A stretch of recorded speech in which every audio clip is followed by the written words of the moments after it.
لاہور تحریک انصاف کے چیئرمین عمران خان کا کہنا ہے کہ ہمارا واحد مطالبہ صاف اور منصفانہ انتخابات ہے، جس کے ذریعے ہی ملک کو بحران سے نکالا جا سکتا ہے۔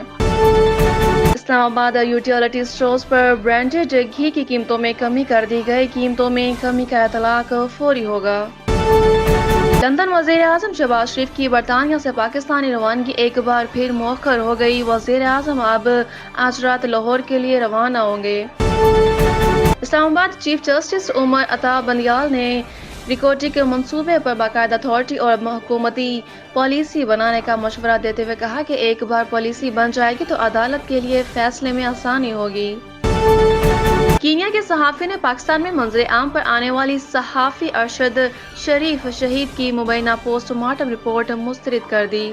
پاکستان تحریک انصاف کے رہنما اور سابق وزیر اعلیٰ خیبر پختونخوا پرویز خٹک کا کہنا ہے کہ ملک کی خاطر سب کو عمران خان بننا ہوگا۔